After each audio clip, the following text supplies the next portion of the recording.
19 ವರ್ಷಗಳ ಬಳಿಕ ನಕ್ಸಲ್ ಕೊತ್ತಗೆರೆ ಶಂಕರ ಬಂಧನ. ಕಳ್ಳಬಟ್ಟಿ ಸಾರಾಯಿ ಅಡ್ಡೆ ಮೇಲೆ ಪೊಲೀಸರ ದಾಳಿ.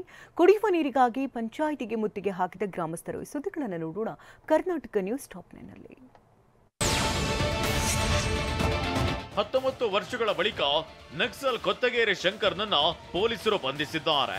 ತುಮಕೂರು ಮತ್ತು ಬೆಂಗಳೂರು ಆಂತರಿಕ ಭದ್ರತಾ ವಿಭಾಗ ಹಾಗೂ ಸಿಐ ತಂಡವು ಬಂಧಿಸಿದೆ. 2005ರಲ್ಲಿ ತುಮಕೂರು ಜಿಲ್ಲೆಯ ಪಾವಗಡ ತಾಲೂಕಿನ ವೆಂಕಟಮ್ಮನಹಳ್ಳಿಯಲ್ಲಿ ಪೊಲೀಸ್ ಕ್ಯಾಂಪ್ ಮೇಲೆ 300 ನಕ್ಸಲರು ಹ್ಯಾಂಡ್ ಗ್ರೆನೇಡ್ಗಳೊಂದಿಗೆ ದಾಳಿ ನಡೆಸಿದ್ರು. 7 ಪೊಲೀಸ್ ಅಧಿಕಾರಿಗಳು ಸೇರಿದಂತೆ ಖಾಸಗಿ ಬಸ್ನ ಕ್ಲೀನರ್ ಮೃತಪಟ್ಟಿದ್ದ. ದಾಳಿಯಲ್ಲಿ 5 ಪೊಲೀಸ್ ಸಿಬ್ಬಂದಿ ಗಂಭೀರ ಗಾಯಗೊಂಡಿದ್ರು.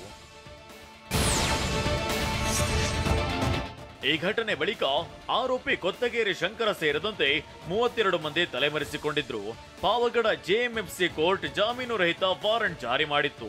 ಆರೋಪಿ ಕೊತ್ತಗೆರೆ ಶಂಕರ ಬಿಬಿಎಂಪಿಯಲ್ಲಿ ಡ್ರೈವರ್ ಕೆಲಸ ಮಾಡುತ್ತಿದ್ದು ಗೌರಿಪಾಳ್ಯದ ವೆಂಕಟಸ್ವಾಮಿ ಗಾರ್ಡನ್ ನಗರದಲ್ಲಿ ವಾಸವಿದ್ದ ಅಂತ ತುಮಕೂರು ಪೊಲೀಸ್ ವರಿಷ್ಠಾಧಿಕಾರಿ ಅಶೋಕ್ ವೆಂಕಟ್ ಮಾಹಿತಿ. ನಿಮ್ಮ ಉಬ್ಬಿದ ರಕ್ತನಾಳಗಳ ಸಮಸ್ಯೆಗೆ ಎವಿಸ್ ಆಸ್ಪತ್ರೆಯಲ್ಲಿ ಕೇವಲ 30 ನಿಮಿಷದ ಲೇಸರ್ ಚಿಕಿತ್ಸೆಯೊಂದಿಗೆ ಮುಕ್ತಿ ಹೊಂದಬಹುದು.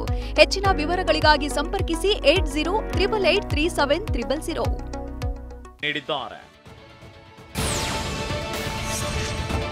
ಅಕ್ರಮ ಕಲಬೆರಕೆ ಕಳ್ಳಬಟ್ಟಿ ಸಾರಾಯಿ ಅಡ್ಡೆ ಮೇಲೆ ಪೊಲೀಸರು ದಾಳಿ ನಡೆಸಿದ್ರು. ಯಾದಗಿರಿ ಜಿಲ್ಲೆ ವಡಗೇರ ತಾಲೂಕಿನ ಕುರಕುಂದ ಗ್ರಾಮದಲ್ಲಿ ಘಟನೆ ನಡೆದಿದ್ದು, ಕುರಕುಂದಾದ ಸಾಬಣ್ಣ ಎಂಬುವರ ಮನೆಯಲ್ಲಿ ನವಸಾರ ಗೋಲಿ, ಕೆಲವು ಕಲಬೆರಕೆ ವಸ್ತು ಬಳಸಿ ಕಳ್ಳಬಟ್ಟಿ ಸಾರಾಯಿ ತಯಾರಿಕೆ ಮಾಡ್ತಿದ್ರು. 5 ಪ್ಲಾಸ್ಟಿಕ್ ಬಿಂದಿಗೆಗಳಲ್ಲಿ ಮಾರಾಟಕ್ಕೆ ಇಡಲಾಗಿದ್ದ 50 ಲೀಟರ್ ಕಳ್ಳಬಟ್ಟಿ ಸಾರಾಯಿ ಹಾಗೂ ಆರೋಪಿ ಸಾಬಣ್ಣನನ್ನ ವಡಗೇರ ಪೊಲೀಸರು ವಶಕ್ಕೆ ಪಡೆದಿದ್ದಾರೆ. ಡ್ರಗ್ಸ್ ಮಾರಾಟ ಮಾಡುತ್ತಿದ್ದ ರಾಜಸ್ಥಾನ ಮೂಲದ ಅಶೋಕ್ ಕುಮಾರ್ನನ್ನ ಬಂಧಿಸಲಾಗಿದೆ. ದಾವಣಗೆರೆ ನಗರದ ಕೆಆರ್ ರಸ್ತೆಯ ಎಲ್ಐಸಿ ಕಚೇರಿ ಬಳಿ ಡ್ರಗ್ಸ್ ಮಾರಾಟ ಮಾಡುವಾಗ ಪೊಲೀಸರು ದಾಳಿ ನಡೆಸಿದ್ರು.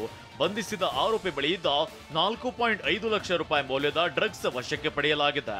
ಆರೋಪಿ ಅಶೋಕ್ ಬೆಂಗಳೂರಿನ ಜವರೇಗೌಡ ನಗರದ ರಾಮದಾಸ್ ಲೇಔಟ್ನಲ್ಲಿ ವಾಸವಿದ್ದಾಗಿ ಹೇಳಿದ್ದು ವಿಚಾರಣೆ ನಡೆಯುತ್ತಿದೆ. ಚಿಕ್ಕಬಳ್ಳಾಪುರ ಜಿಲ್ಲೆಯ ಚಿಂತಾಮಣಿ ತಾಲೂಕಿನ ಕೊರ್ಲಪರ್ತಿ ಗ್ರಾಮದಲ್ಲಿ ಕುಡಿಯುವ ನೀರಿಗೆ ಹಾಹಾಕಾರ ಉಂಟಾಗಿದೆ. ಇದರಿಂದ ರೋಸಿ ಹೋದ ಗ್ರಾಮಸ್ಥರು ಪಂಚಾಯಿತಿ ಎದುರು ಪ್ರತಿಭಟನೆ ನಡೆಸಿದ್ರು.